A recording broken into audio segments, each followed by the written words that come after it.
Hello everyone, and welcome back to another discussion that we have as we wrap up the tail end of the reproductive system.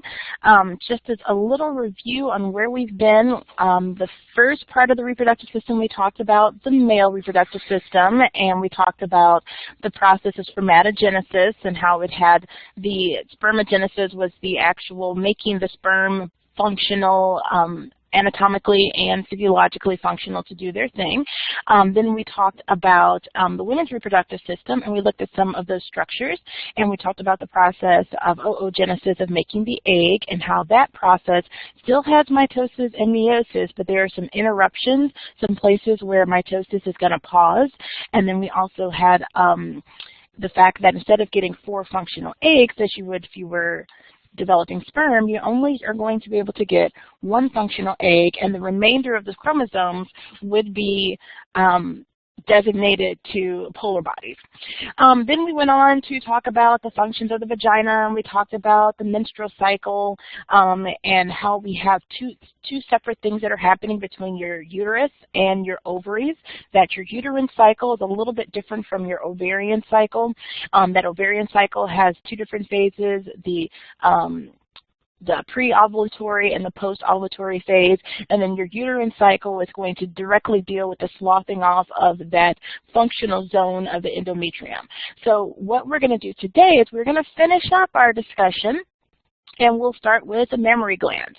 So the mammary glands, both males and females have mammary glands, but it's important to note that it's only the female reproductive system that the mammary glands are used specifically to nourish the infant. Now, you don't have to use your mammary glands for that because we have developed formula, so that we've developed a chemical composition of nutrients that would be required for infant nutrition that we just call formula. But you are made to produce milk for your child, and we call that lactation. Before I get any further, just a quick reminder that this week on Thursday you will be having your final lab practical. It's going to cover the rat and the reproductive system. Now remember, I gave you 2 lists. The list over the rat, those are the only structures that you need to know for the rat. The list for the reproductive system, the structures that are found on that list can either be found on pictures or on models.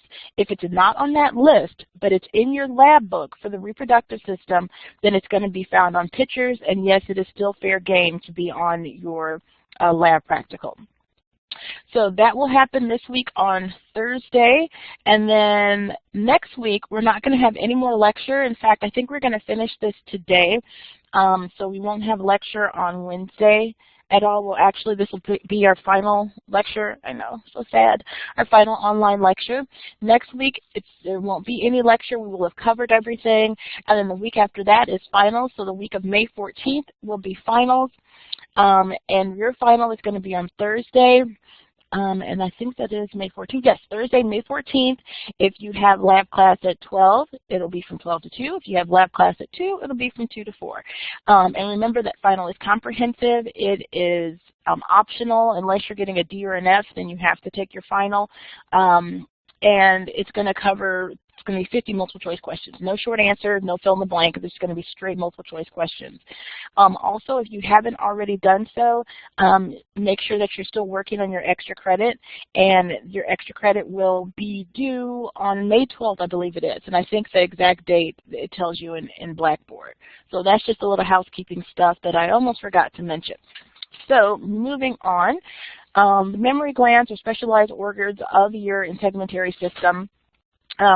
When you lactate, or how often that takes place, they're controlled by, it's under hormonal control. You actually have the hormone prolactin that is released from your pituitary gland that helps to keeps this process rolling and keeps that thing happening, as well as the hormone oxytocin, which is also from your pituitary gland. And the job of oxytocin is that you probably recognize that hormone from talking about it in AMT1, but also it is considered, kind of has the street name of being the love hormone, that when you love someone, you have elevated levels of oxytocin, and the job of oxytocin as it relates to the mammary glands is for your milk let down. So what oxytocin will do, and one thing that they suggest, researchers suggest, that when you're nursing your infant, especially when they're first born and they're trying to figure out how to nurse, because believe it or not, newborn babies have no idea how to drink milk at all. They've been used to getting their food directly fed into their little body via the umbilical cord. So this is a brand new concept for an infant, a newborn infant that's only a couple of hours old. So they suggest skin-to-skin contact. By having skin-to-skin contact with you and your baby, it's releasing that oxytocin hormone, and it's going to allow your milk to let down or to be released from your mammary glands. And once your infant starts to taste that milk, they kind of get a hang of it. So those first couple of nursing sessions, you want to have skin-to-skin contact. You know, your skin and next to your baby's skin, and maybe just wrap you guys up both in a blanket together to help to establish that nursing routine. And a lot of moms will talk about how they feel so close to their baby when they're nursing them, whether they're nursing them or not, or even bottle feeding them. Skin-to-skin contact is a preferred method of feeding your child, especially in the first few days and hours of life, because it actually does help to facilitate a bondness and a closeness, and it's chemically based on that oxytocin hormone. There are fat pads deep in the chest for your breast, for your mammary glands. There's a nipple on each breast, and that's the duct through which the milk is going to come out of. And there are also some smaller ductwork that in your areola, that kind of reddish-brown pigmentation around the nipple. There's some ductworks around there that allow for that. Some milk can sometimes come through those. It's been suggested that the reason that that portion of the body is a little bit different color, like a reddish, brownish sort of color, there's a hypothesis, and I don't know exactly how true this is, that it is meant to be something that a newborn could see very easily, and they would know to focus on that portion of the breast in order to get their nourishment. So it's meant to almost be like a bullseye, if you will, to allow the infant to know exactly where to go, and it stands out at you very greatly. It stands out at them. And infants don't really have the best vision in the first couple of hours of life, especially. Everything's kind of fuzzy. And then even up until a couple of months, when they're 3 months old, they can only see a few inches in front of their face. So there is some research and some hypothesis that perhaps that coloring of the areola is just meant to be an indicator for where the infant should nurse. So hormones of the reproductive cycle that we haven't talked about yet, because we talked about estrogen, we talked about progesterone just a little bit, we just talked about oxytocin and prolactin. Other hormones, gonadotrophic releasing hormone, which we found in the male reproductive system as well, comes from the pituitary gland, which is hooked to the hypothalamus, so that's why it says hypothalamus here. Just as it did in the male, it regulates reproductive function. Your gonadotrophic releasing hormone, it has a pulsing frequency, and then the amount of it, the amplitude, will change over the course of your ovarian cycle. So the changes in your gonadotrophic releasing hormone, they're going to then be controlled by estrogen. When estrogen is released, that it causes more pulses or more release of gonadotrophic releasing hormone, and then progestins, they're going to decrease that frequency. So basically, when you've released an egg, you have progesterone that has been made by that corpus luteum, or the follicle from which that egg left out of. That progesterone helps to make sure that the uterus, what's happening in the uterus, is that it's nice and fluffy, so that the egg, if it is fertilized in that upper 1/3 of the fallopian tube, it has a nice vascular tissue to which it needs to bind to. If that does not happen, then that portion is sloughed off, and then estrogen is going to be released from the ovaries, and that release in estrogen is going to increase the amount of gonadotrophic releasing hormone that's released from your pituitary gland. Estradiol, which is the dominant hormone prior to ovulation, has the most pronounced effects on the target tissues. So all those secondary sex characteristics that we associate with females, the distribution of fat around the hips, not having any facial hair, let's see what else, the development of breast tissue, all of that sorts of thing, the fact that you have the ovaries releasing it, that is the hormone that's for that. So estradiol is just the hormone from which estrogen is derived from. Estradiol makes estrogen, so we have this process of estrogen synthesis. We have the androstenedione is converted to testosterone, and then you have this enzyme that's called aromatase that converts testosterone to estradiol, and then estrone and esterol are synthesized from that androstenedione. So basically, what I want you to really take from this is that estrogen is not just plop made. There is a process from which it has to be synthesized, primarily from testosterone, but it gets converted and changed chemically that it's an estradiol. So that's why I said on the previous page that estradiol is the master hormone from which estrogen is made from. So the jobs of estrogen here helps to stimulate bone and muscle growth for women that have gone through menopause, which means that you're no longer releasing eggs. You don't have the levels of estrogen that you did before. You're not synthesizing it anymore. So a lot of those women will undergo osteoporosis. That's another reason why weight-bearing exercises are good for your bones. It increases the density and girth of your bones so that when you do go through menopause, ladies, that you have very dense bones to begin with. But if you don't do weight-bearing exercises, you can also have estrogen replacement therapy, but there are a lot of drawbacks from that. Maintains your female secondary sex characteristics like we talked about.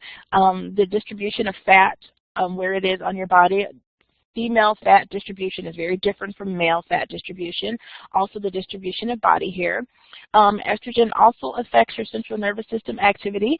So estrogen increases your sexual drive in the same way that testosterone increases a male's sexual drive. Maintains your accessory reproductive glands and organs, so from your uterus in your ovaries are obviously going to be affected. And it also repairs and initiates the growth of the endometrium. So when the functional layer of the endometrium is lost off during your menses, if you are so lucky to have an endometrium for your uterus, then to make sure that it regrows that functional zone, that is the job of estrogen. So here we are looking at the follicular phase and the luteal phase of the ovarian cycle. So this is the ovarian cycle, and it's just on a 28-day cycle. Remember, we're just using 28 because it's kind of just the standard bearer. Some women, their cycle's a little longer, some is a little shorter, but the phases of the things that happen are exactly the same. Only the timing is going to be different here. So what we notice, there are 3 different places that we're looking at. We're looking at the gonadotrophic releasing hormones, or the gonadotrophic hormones with follicle-stimulating hormone, luteinizing hormone, and gonadotrophic releasing hormone. All 3 of these hormones are found released from your pituitary gland. The second thing that we're looking at are what happens at the follicle of the ovary, so what's happening in that egg sac and those egg clusters as each of these hormones are released or at any point on this ovarian cycle. And then finally down here, we're looking at the ovarian hormone levels, primarily estrogen, inhibin, and progesterone. So when we look here at the very beginning, all of the levels of these hormones that are released from your pituitary gland, including those hormones that are released from your ovaries, they're all relatively low. And the follicle's really not got much going on to it. So this is that secondary oocyte that has been arrested in that prophase 1 of meiosis, in that first part of meiosis. So that division hasn't had anything else happen to it. Now, as those levels of luteinizing hormones start to increase, and follicle-stimulating hormones start to increase, and definitely gonadotrophic releasing hormones increasing, we see estrogen increasing, we see our follicle getting larger and larger and larger. So it's getting larger in order to prepare for it to be released. Now at about day 14, so if you have a 28-day cycle, almost halfway through that cycle at day 14, this is when you are going to ovulate. And keep in mind that this is different for every woman. They have tests that will show you exactly when you're ovulating by looking at your temperature, or you can, or actually they will test the hormones that are in your urine, but you can even figure that out yourself by looking at what your temperature is and tracing what it is all throughout the month, and then when you have that change in temperature, that's an indication of ovulation. So there are other ways that you can determine the length of your cycle. So anywho, when it's time for ovulation, notice that your estrogen is going to peak at ovulation as well as all of your other hormones. So when we release that egg from the follicle, that's where we're at the peak of our hormones for estrogen as well as inhibin, follicle stimulating, luteinizing, and gonadotrophic releasing hormones. So all the hormones that are responsible for the ovarian cycle are going to be at their peak at ovulation. Now after ovulation, you see those levels start to decline for all the hormones we just talked about, all of those from your pituitary gland, and for estrogen and for inhibin. We see a decline that happens there. But we notice it's increasing is progesterone. Progesterone is released from your corpus luteum. So your corpus luteum is basically the scar tissue or the leftover remains of the follicle after the egg leaves it.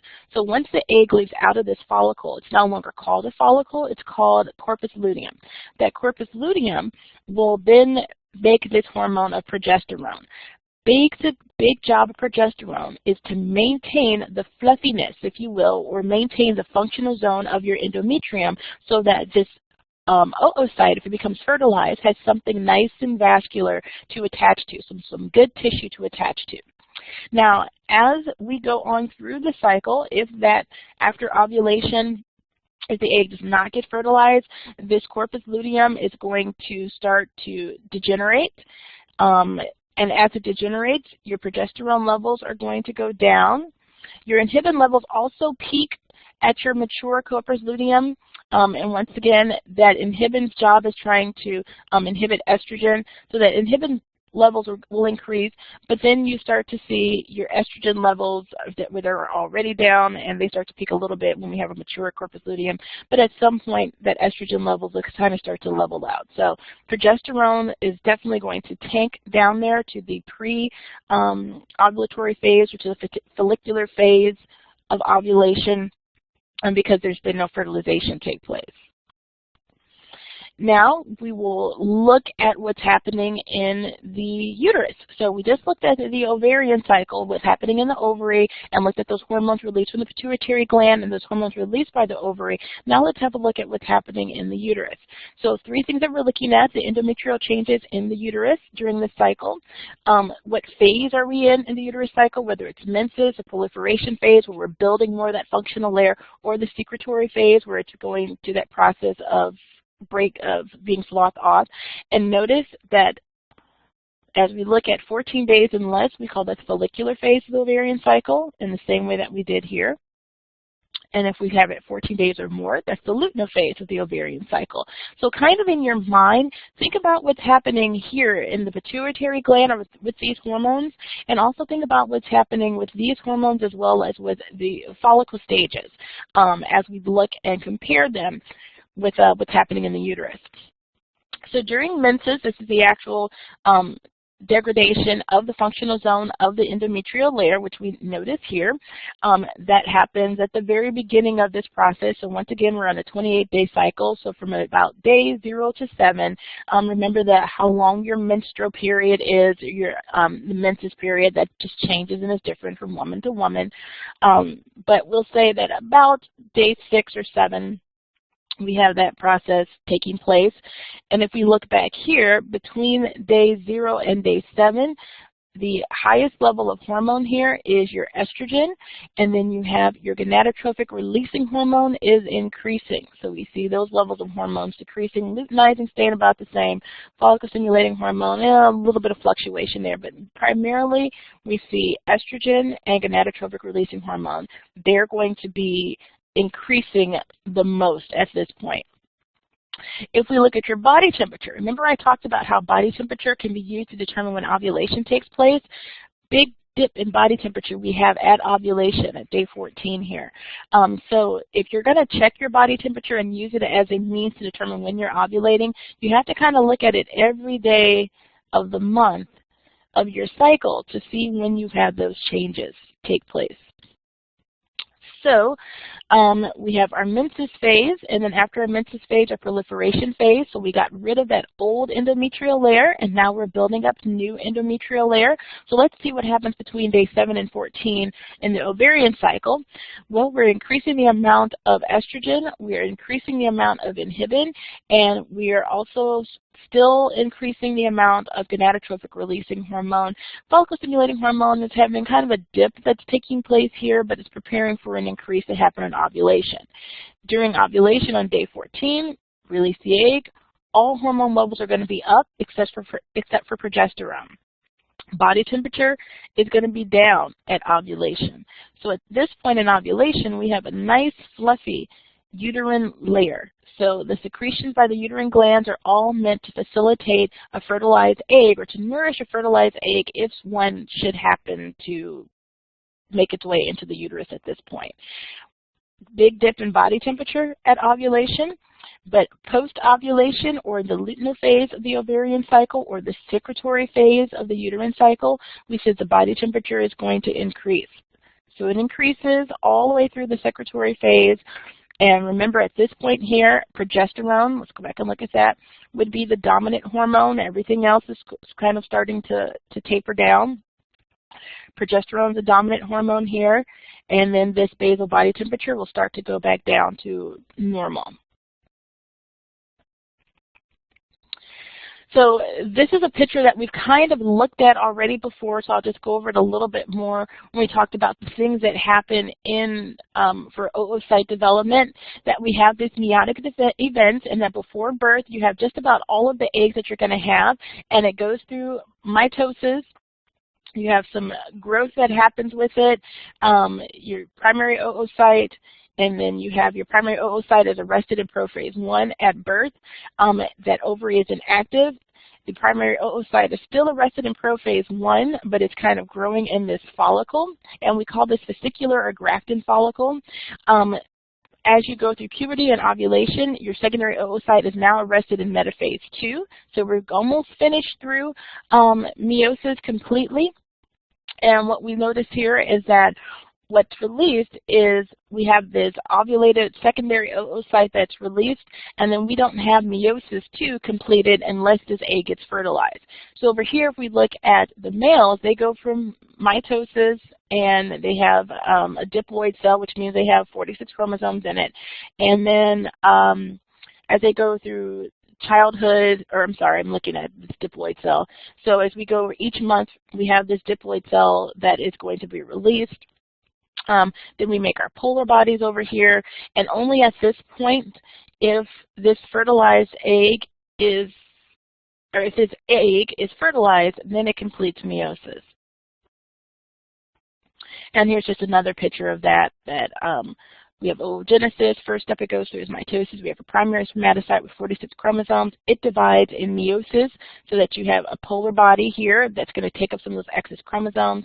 This guy still only has 23 chromosomes. It gets arrested in meiosis 1 of prophase, and then it starts up and does some more and goes through more process at secondary oocyte, and then gets arrested again in meiosis 2 metaphase, unless fertilization takes place. So 23 chromosome sperm, 23 chromosome egg, and then you have this zygote that's made. So as we complete this process, we end up getting our other polar bodies, which will disintegrate. So last little bit of this chapter, we're talking about sexual function. So the reproductive system, or copulation, is known as coitus, so sexual intercourse, which for humans, as we're primarily talking about, is the introduction of semen into the female reproductive tract in order for the purpose is to perpetuate the species, for sexual reproduction to take place and for there to be fertilization. Male sexual function is coordinated by neural reflexes of the sympathetic and the parasympathetic division. That male sexual arousal is going to lead to an increased parasympathetic outflow over the pelvic nerves, which is going to lead to the erection. So remember that we have the sympathetic and the parasympathetic, so the fight or flight sort of response was with your sympathetic nervous system, and parasympathetic was rest and digest. So it's the parasympathetic nervous system that's kind of taking over here that leads to the erection for the male. Male sexual stimulation initiates the secretion of the bulbourethral glands so that they can make the secretions for the semen, lubricate so the glands of the prostate, bulbal urethra, and the seminal vesicles, their whole job is to kind of lubricate and protect the sperm. All of this leads to the coordination process of emission and ejaculation, so the release of the sperm. Emission occurs under sympathetic nervous system, so that would be the fight or flight side of this, the heightened level of arousal. There are these peristaltic contractions that take place that will push the spermatozoa into the prostatic urethra and then out through the urethra. The seminal glands will contract as they do. They increase the force through which that sperm is able to leave out of the urethra of the male. The prostatic contraction, the peristaltic contraction of the prostate gland will also help to mix all of those secretions from the seminal vesicle, the prostate gland, and the bulbal urethra gland. And then under the sympathetic nervous system, we have contraction of the bladder and the internal urethral sphincter. That what happens here is that even though the bladder is contracting, the contracting of the internal urethral sphincter is going to keep urine from coming out. If urine were to come out at the same time sperm would come out, well, it's going to be a mess. But it's also going to be a problem for the sperm because that acidic urine is going to kill them. So there is a process that actually automatically, without thinking about it, will close off that sphincter so that the only thing that's going through the urethra at that time is the semen. Ejaculation occurs as powerful rhythmic contractions. They're going to push the semen towards the urethra opening, and then this is a great amount of pleasure that is associated with this that we call an orgasm. And then this is also going to be followed by the subsidence of that erectile tissue. Impotence, you're probably all very familiar with that, is also called male sexual dysfunction. That's the inability to either achieve or maintain an erection. And there are lots of things that can cause impotence. It can be caused by the result of stress. There could be physical damage to the structures, accessory structures surrounding the penis or to the penis itself, or even to things that are happening in the lower abdominal region. Psychological factors, age, all of those sorts of things, levels of testosterone, low T, you probably are familiar or heard about that before. Those are all things that can cause male impotence. For female sexual function, this parasympathetic activation leads to engorgement of erectile tissues in the clitoris. There are erectile tissues in the clitoris. Increased secretions of cervical mucus glands and vestibular glands. All of those things are meant to happen to make it a smooth transition from the introduction of the penis into the vagina so that it's able to, doesn't meet with a lot of resistance and with subsequent discomfort for the female. Blood vessels in the vaginal walls are going to fill with blood. They're going to also, it's going to be more of a relaxed thing. Fluid moves from the underlying connective tissues to the vaginal surfaces, once again, as to be a lubricant to this particular structure. A very important note to make is that for both male and female function, notice that it's parasympathetic activation that gets this whole party started. So in a nutshell, you need to be relaxed. You need to be restful. It's only at the heightened portions as you get closer to an arousal does the body switch over from the parasympathetic to the sympathetic division. Female orgasm is accompanied by peristaltic contractions of the uterine and vaginal walls. If you are trying to conceive, it's optimal to have a female orgasm because it helps to propel the semen and the sperm in which the semen are carrying. It helps to, those peristaltic contractions help to propel the sperm up to the upper 1/3 of the fallopian tube. It helps to pull them up there. You also have contractions of the bulbal spinosum, and your ischiocavernous nosum muscles are also going to help to propel the sperm upwards towards the egg. That's the whole reason for this whole thing. All right, so that is the end. So we have finished all of our lecture.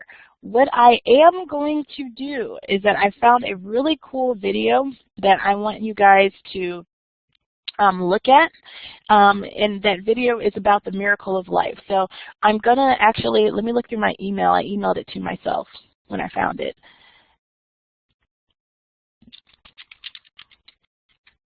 I'm going to email or actually put the link up in here, and I'm also going to put it up on Blackboard. But I would really think it'd be cool for you to watch this video. I hope this is the right one. Let me double check before I give it to you guys. Yep, this is it. Control copy.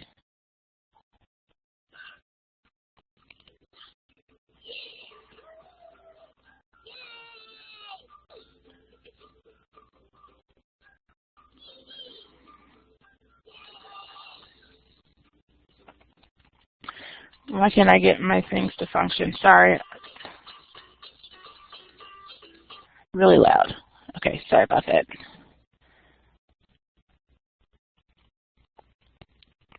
Jesus, why can't I get my text box to work?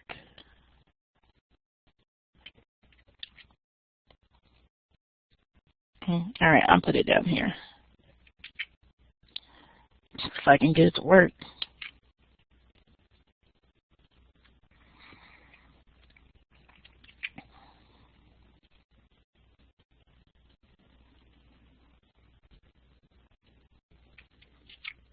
All right, so, like, you know, I'm just having the most trouble with this. Anywho, I will put it on Blackboard, but it is a video that I think you guys would like, and it's about 50 minutes long, I think. Yeah, it's 53 minutes long. So I think it would be interesting to watch this video. It's a pretty good one from PBS that discusses the miracle of life, because let's be honest, the fact that we're all here with everything that could have happened from the male reproductive to the female reproductive system is, in fact, in my opinion, nothing short of a miracle. So that is where I leave you. I will see you all in lab class on Thursday when we take our final lab exam. You'll have a couple of rats. You'll have some pictures of rats. You'll have some pictures of the reproductive system. You will have some models of the reproductive system. So it's going to be about half and half, half rat, half reproductive system. And for the reproductive system, probably a half of that will be female, half of it will be male. And then for rats, you know, we're kind of all over the place. All right. Questions, comments, concerns? You are very welcome. I will see you in a little bit, Caroline, and I will see the rest of you all virtually around. Have a good one.